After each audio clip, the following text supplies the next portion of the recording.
Satmayın. Şalvar getdi işinə. Şalvar. Şalvar. Oturdu. Bunlar ki Kaldı. El de oturub da. Səbirdə sən. El de oturub da. Səbirdə yürü otur. Bir daha mı oturmamışam? Biz gəlin bacımla işdəyik. Allah'ım Nə?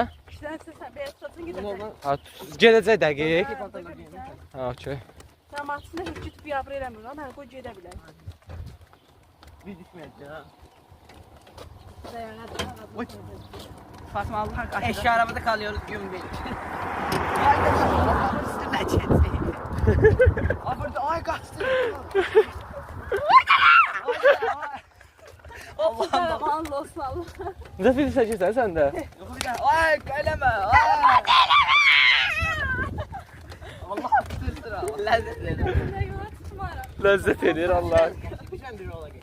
Eminse ay kısa bir Yıkılmazlığı korkma.